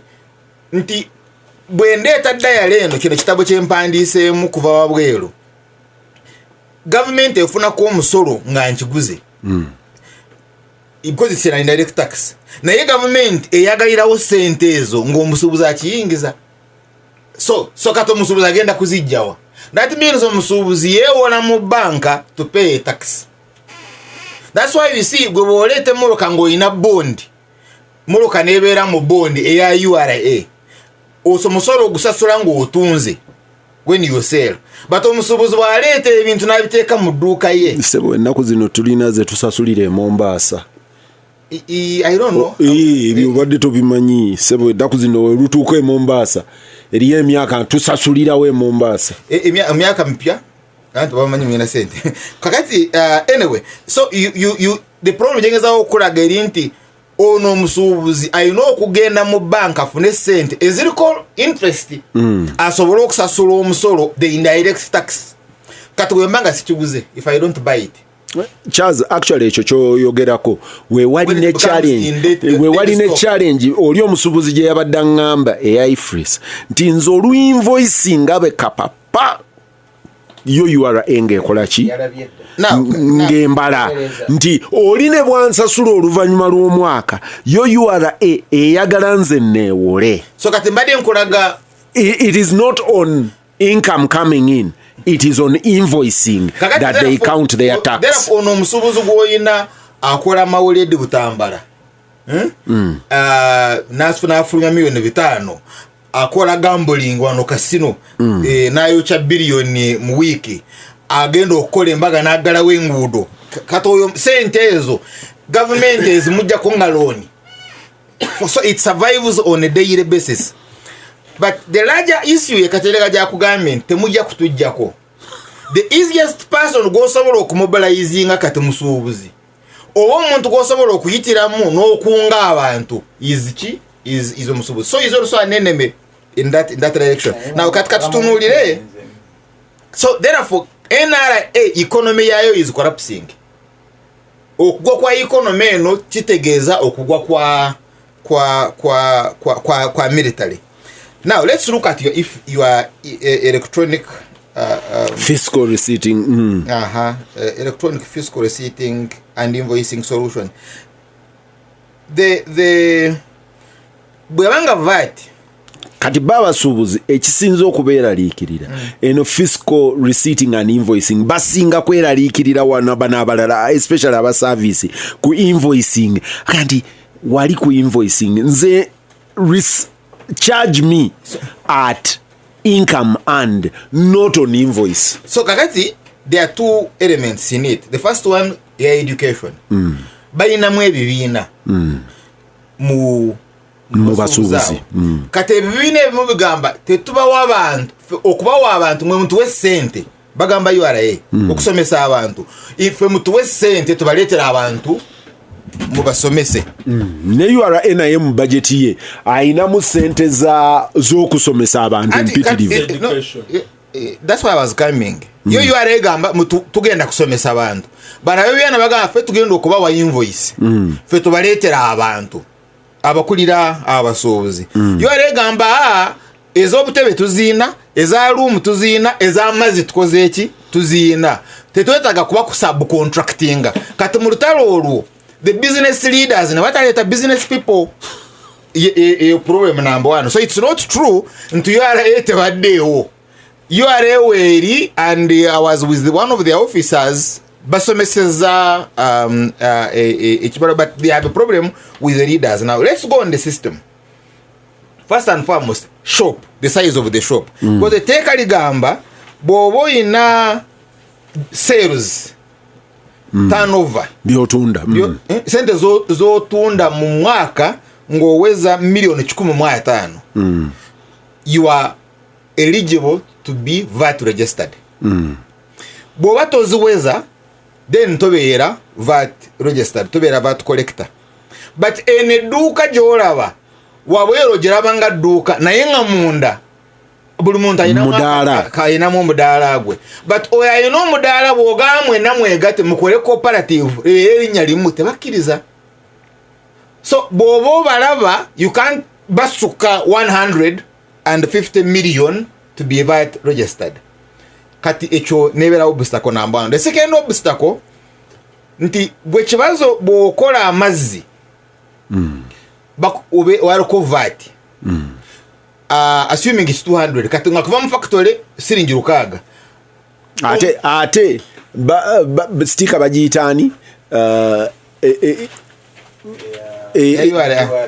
eya URA bagiteerako eri mu factory nina gye nakyala balinawo wa URA atuula wali woofulumiza bw'oti ye omulimu gwe kubala nti leero Coca-Cola afulumiza cartons mmeka eza Coke eza Sprite kati eyo bateekayo brand pa URA officer pa brand ono wa Coke ono wa Sprite ono wa Fanta wava water ne baweereza wa Rwenzori ne baweereza abeera wali era ofuluma sitika kweri kati kankozese amazzi genywa wava bw'abaga gwadde Fairway Hotel ati ye ku factory siringi 5 URA mwongerako 2 so that is siringi 7 kakati Fairway Hotel bwebe egenda kugatunda Rwomshana ku siringi 10 URA egamba tutereko VAT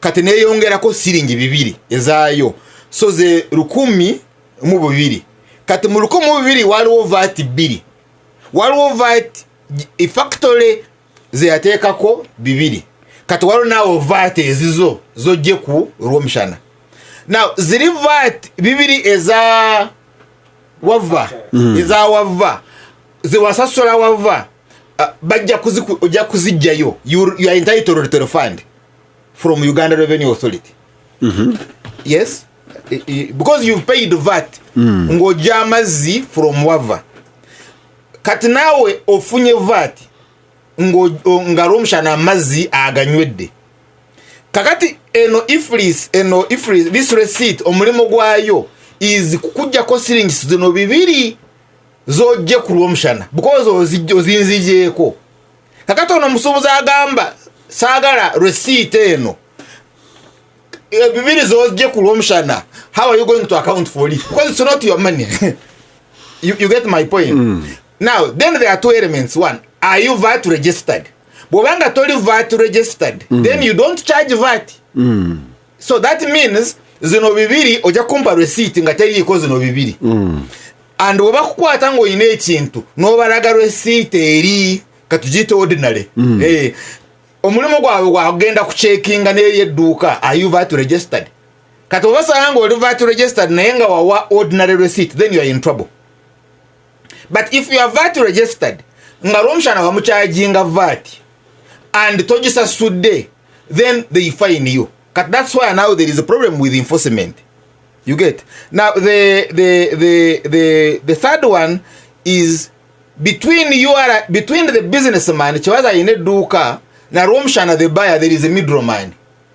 Ono gogamba njagala laptop ekika kino njina naye nga tajiina naga bakuwa katebaawo njala kulira ku radio bakuyita kolaki bakuyita ye businessman yoligwe kuyiriba aha kakati yoligwe batadde okuva mu komera the businessman kakati ono mukutambula kuva ku dduuka ng'agireeta ewa Rwomshana bwe bamukwata nga njini bwe bamukwata oli businessman agamba sina bakutunda but you see your good is in transit and with an agent so bano businessmen basobola okuwandiisa agents baabwe because how are you going to be doing business in town toyagala kubeera registered but ekintu okiyina olwedde okijje mu dduuka okirete ne Rwomshana ekibadde kigula $5,000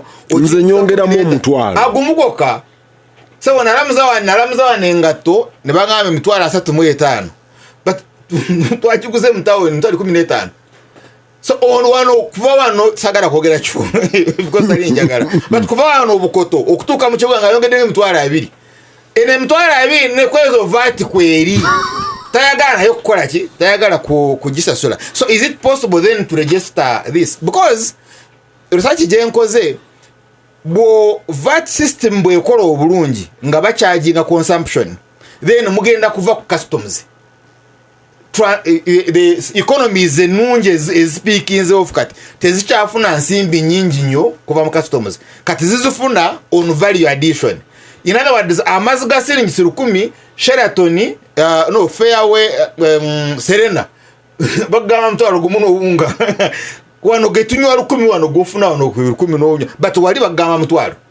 You see, so guno omutwalo gulina okubaako VAT ekifo kyogufunyeeko naye omushana kambuzeemu katono kuba tulinga batambulira mu confusion nona enforcinga system gya enforcingiramu naye ya confusion kuba ogambye edduuka limu lirimu emidaala 15 but we are not registered naye ye bwajja alirabanga edduuka alirabanga limu izi mukyamu naye bali bagandi nedda ssebo guno mudaala gwa lw'omushana tosobola kumufuna otuukawo okubuuza naye afuuka abanga agula. You see, they don't want to identify themselves. But remember, already bacharginze VAT. They've charged this VAT. Now, last year, Chebazo, kucha issue ya strategic direction ya M7, your government promoting exports. No, promoting manufacturing. Kati manufacturer atafuso omusuubuzi. Bwaleeta bino ebijini yobadoyogana ngenda kubikolera wano. Bwatuuka wano ate naye ayagala agulewo edduuka. Up to Kabale ng'omusuubuzi. But danger yakyo awana ababoda sema ne batambula esemba buli ku bugaali. Yes, danger ya manufacturer ono atagamba mukulu Museveni bana ba importing ababijje wabwero yabaterako bei. This manufacturer agamba kati kino kyebajje China nze wano nkigura nkitunda siringi 5 nze okusobola okufunamu ku sente bateeke ku 10 kati okukwata yako 10 nga balina okwateekako omusolo ogunakirinyisa ku nkola ki ku 10 and you can't beat this lobby. So is it therefore possible aba businessmen bafewana nabo okwewandiisa as manufacturers because waliwo wano bogenda mu kiyembe abakola engoyi they are manufacturers. The only thing kitaliwo wano wabakola registration agikola as trader agikola as batunga engoyi and yeah, but that's manufacturing. Taba manufacturer ono byakola ebijini please ono byakola ebijini no gowulira nti alese akola wana ebijini agenda kuleeta naye atunga butunzi alinga Kananathani naye si eri Uganda Small Scale Industries Association naye ina kubanga small manufacturer. Yeah, but you see they bogamba this businessmen nabo bagende abali mu kiyembao bakole company emu bewandiise as manufacturers. Kati baba baleta zine engoyi bagane no we have brought raw materials. Raw materials. Kubanga nabo mu kusate ekyalanyo okutunga empale. Tayawukana na Kananathani. Absolutely. But the question is it possible okubagamba ne balabesho because you see ono muyindu go badoyogerako no mu China agenda okutuka wano ngambera amaze okugitegeera mpitira owa naye owaffe tosobola kukola ki tosobola kumugambako because tebagala ku actually tebagala kuwulira omanye sensi mena zino zituse ebiseera ne zituwa noyagala nnyo abakuwaana gwolaga nti olina sente musajja alina ekizimbe kimu wano mu kibuga naye bw'aba ayogera is like he has 1000 buildings nosanga abamaduvandi bano nga balina ebizimbe naye nga they are very quiet about it. Kati URA kulwaki tekulyawo so abantu afu they need to adopt because toyiranga ejogeno okusurviving Charles bakugambye nti don't mislead people.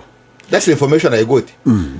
Ono musuubuzi Yes. Akugamba nti actually IFRIS tetunulidde VAT yekka nti VAT bonga abasuubuzi bamukkiriza dda kubanga si musolo yo omusuubuzi gwawa ye abeera collector nti ne IFRIS atunulira byonna both invoicing and receipting emisolo emirala gyonna. Yes. So where is the problem? Is the problem ekitunula oba kye batunulira? IFRIS akulingiza ampuliriza gasimbaganenkomawo. Ahmed Kateregga Musaazi, Haruna Kanabi ne Charles Romshana neera lubeera lw'omusana awo buli ogedde mu Luganda wazalibwa akasana kemimula classified. Omanyi oli yadanga nti oli bwe baba bamuyita Mutabaazi ne Museveni lyeri erinnya lyerimu nti gonna gaatuumibwa mu 1947 nti nga bakomyewo abatabaazi nti okusinziira ku waje wali abamu babanga ba 7 abamu bafuuka batabaazi. Siraje wiki eno wali Romchana yagambye nti nadde mbyogeza fitina palamenti mukulu Nathan Nandala Mafabi mu yaze n'ekiteeso wali ku floor ya parliament ngaga nti auditor general ye John Mwanga nti bamuwa akasiimo ak'enkizo ng'agenda okuwummula era akasiimo ako yabadde akoogera mu currency points ne currency points ze yayogedde nga ziva muna Uganda mpuliriza currency point je emitwalo 2 we babalira currency point we bazigazetingira currency point babala olupapulo olusinga obunene mu nsimbi zammwe lwe bagazeti nze yebeera currency point emu we basemberayo okubala akebiri ke kali kasinga obunene kati aketano kayitawo neera currency point tukyabala emitwalo 2 kati mwami Nandala mukubala currency point yabaze naga nti currency points nga naye zikola akawumbi ka Uganda kalamba bwe bukadde 10 milioni 10. Nina mukama wange mukwano gwange manyuku yankubira manyuku nkubira nanga kibazo jangu nkuweye milioni ampuliriza ne kati era tuyinza okuva wano nankubira essimu nanga jangu nkuweye milioni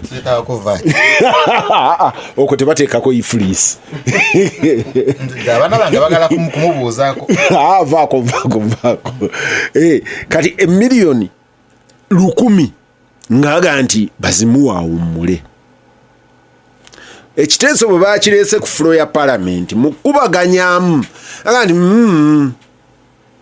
zimalire mu 5 emilioni emilioni meka 5 ne bamuweereko nti bwawummula agende n'omusala gw'abadde afuna agende eka nagwo mu buli myaka 5 bamuwengayo emmotoka kapyata eyenkanankana eddaala kwe yawummulira bamuwe omusirikale amukuuma bamuwe kaadi y'amafuta yabadde ya liita 2 oba milioni 2 ekimu ku byombi nti afune n'ensuwa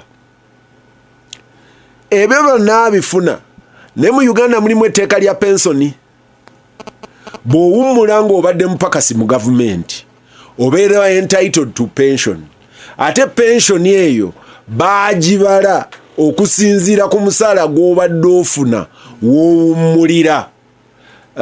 Ampuliriza omufunyi wa pension oba amanyi obwe babala pensioni nononya Kibazo Peter ku Twitter oba ku X ompeereze pension yabeera percentage ki y'omusaala gwe wali ofuna lw'owummula.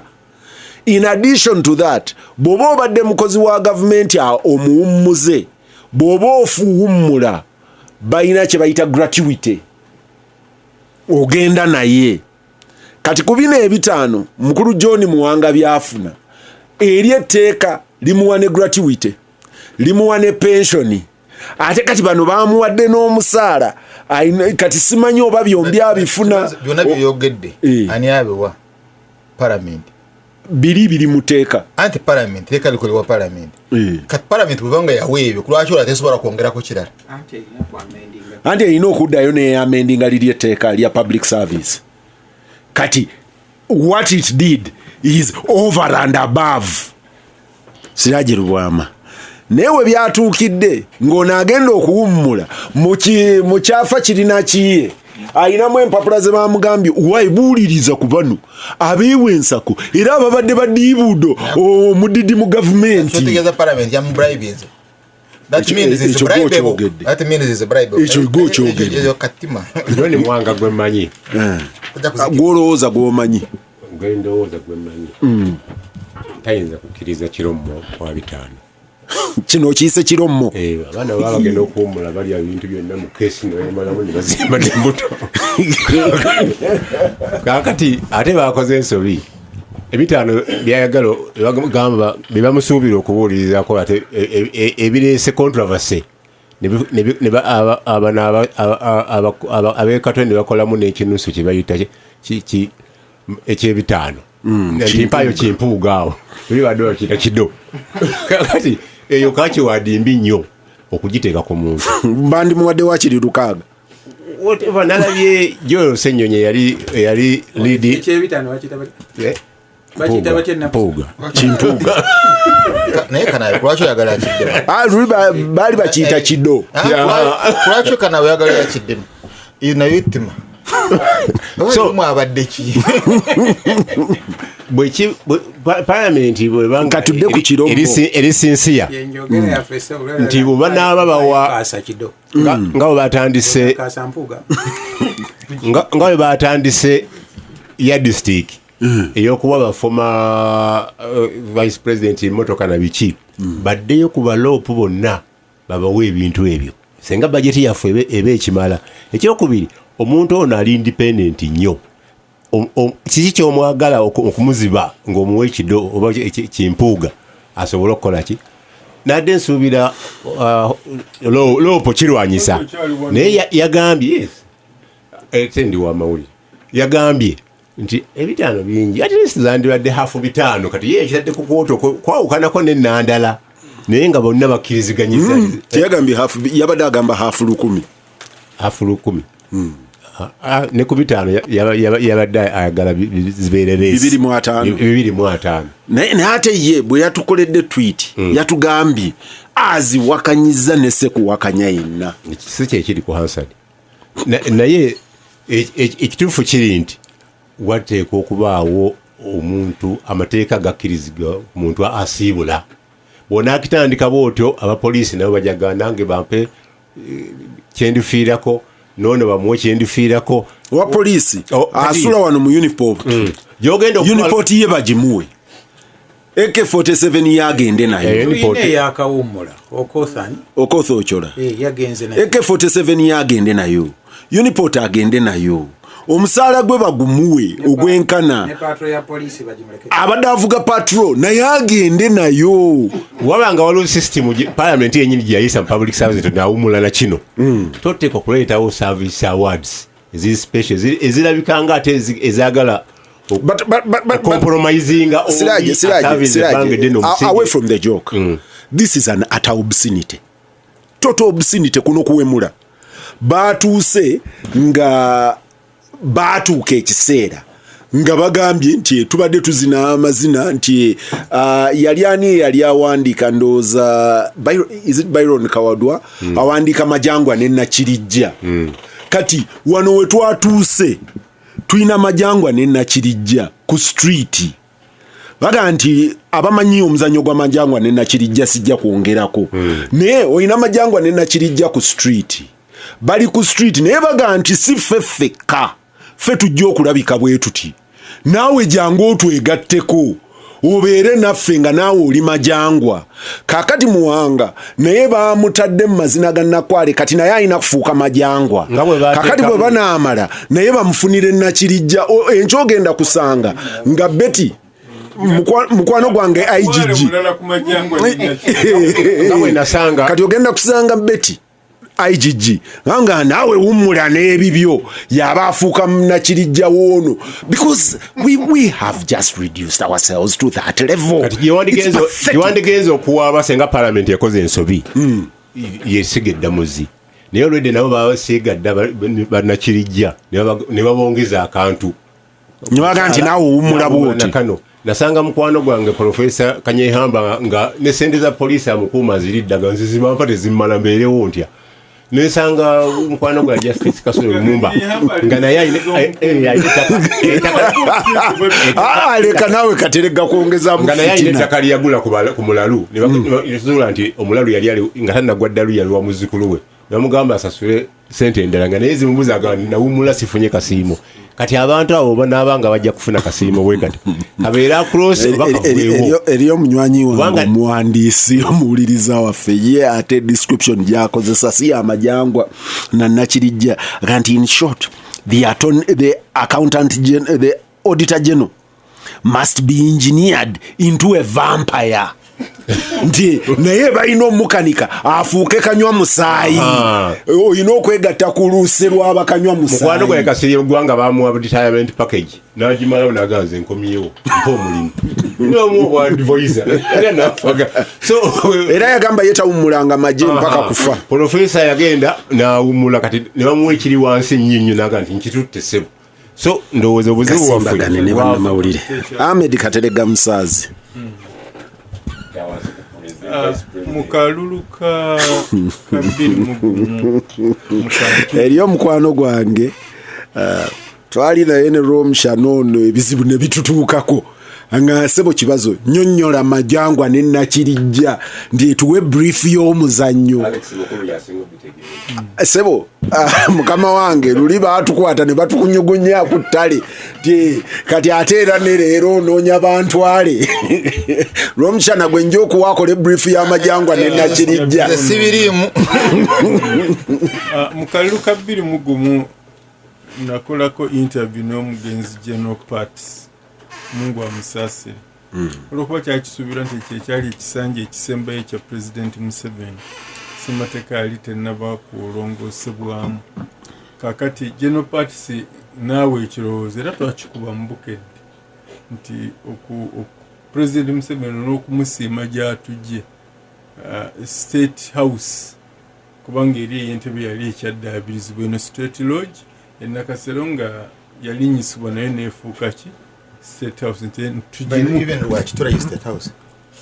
nti State House ye Nakasero tugimuwe ng'ekirabo naye awummuli n'ekyo awummulire omwo. But I mean ku standard gye musetinze ekisooka nti ezaali pool houses zonna mwaziwa abatuuze abaazituulamu bagamba gimuwe mwe banyi bw'asalawo okugitwala mumukola ki yajjajjaawe.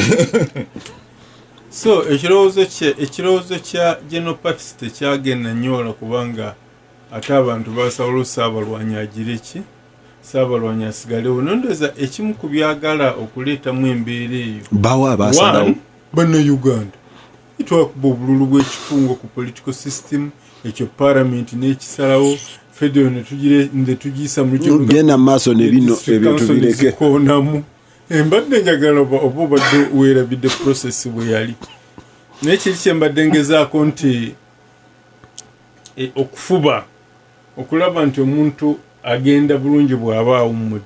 N'ekirala Bannayuganda babadde balumwa okulaba abantu abamu ababa bawummudde ng'embeera yaabwe sino. Nyinawulira wano Honorable Muwanga ng'agamba nti omubaka wa Parliament kooti ne bwe musazaamu obusaza nti Kanaabi Kateregga wabba mubbe okuba olwayo tokyali ki abaana gye babadde basomera enkeera abajjayo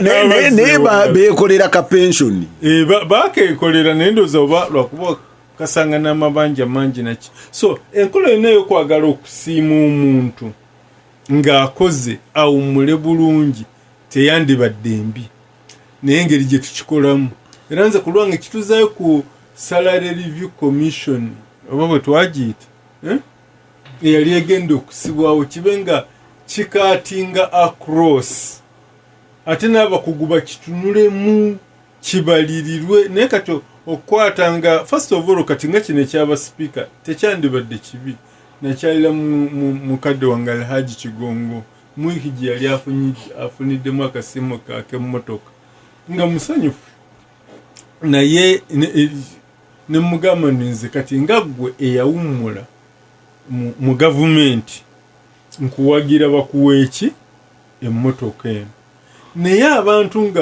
nga mukadde wange ate nga mukwano gwange Vice President Emeritus Sekandi ng'akyali special envoy wa President ne mukyala Kadaga nga bakyayina omumyuka. Because by the way Kateregga of course twayogedde ne Kanaabi ono ku forum endala I need someone to even seek an interpretation legally kyetukola kituufu because you cannot charge on the same consolidated fund two rewards for the same person. Consolidated fund tugicharginze emmotoka gyetuwa Edward Kiwanuka Sekandi the same Edward Kiwanuka Sekandi ne tugaa nti ate yali speaker tumuwe neyo wa speaker about the salary it's not Atete bako even the benefits even the benefits you cannot, because these benefits are supposed to facilitate. Kubanga kakati bwana agenda, because sekandi yali deputy speaker, yali speaker, yabadde vice president, yonna tubimuwe. Juzi abaka ba parliament batugamba tugenda kukirogosa mangwino nimenyi nti enkeera kye basookera kubanga waliwo outcry naye no, instead of okukirongoosa they've just bastardized it. naye nga bagattako okukifuula. naye okudda ku kino nze nange simple mind kye nalabye mukulu muwanga akoze omulimu mulungi nnyo naye kakati kyayambye muganda wange Mpuuga ne banne kyabayambye era kati ebyakasima ak'obukadde 5 tekikyali ku Mpuuga yekka. Awo kyagazi era bwekitonoza bwe kijja yali ndowooza yali kakande yali katamale yaga nti oli bw'aba akuba mukyala we ku kyalo ayagala ekyalo kirabu y'abakubi b'abakyala bawere kati bwe bawera ono abeera takyali babuuza ani yamukuulamu amannyo nti anze liiso nti nze namumenya akalinda minyira, because that is where we arrive at. It's all stupid.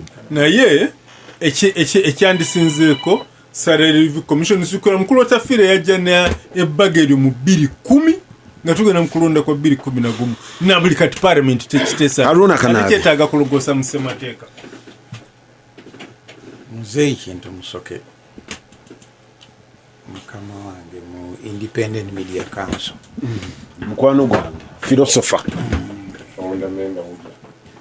founder president yansomesa akantu nti a mad situation yeetaaga mad solution. Nti embeera weeba yakigwi kya ddalu yeetaaga abalalu okugiwa solution oba okuteekawo solution. I think it should be a mad situation needs mad people to live in it really.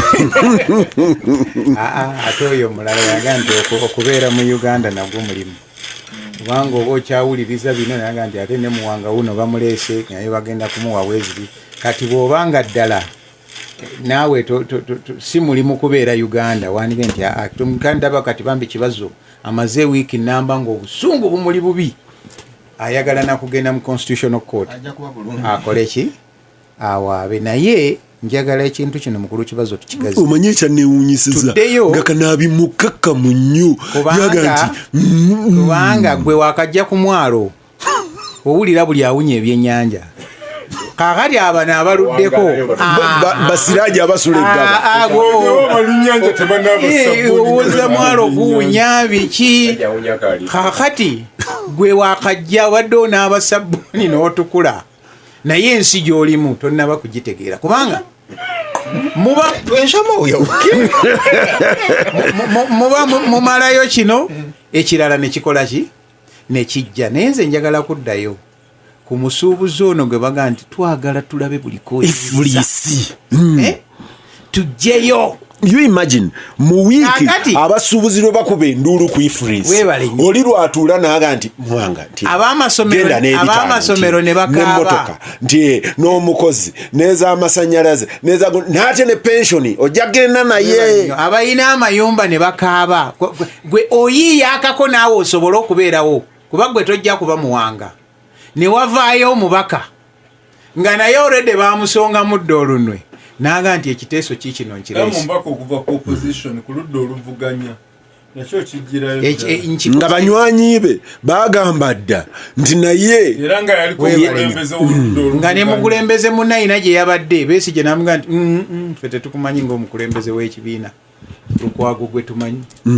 n'aleeta ekiteeso naye ng'ava gy'akiikirira abantu amanyi bwe bafaanana be balisira gye bagambye babawadde 10 basenguke ne babawa ne yiika 2 simanyi babwe gyeziri nazo manyi bayinza ozoogera mu bigambo ogenda okutuukayo okupima balinga mu abatunzi b'ettaka 15 nze nali muguzi si mutunzi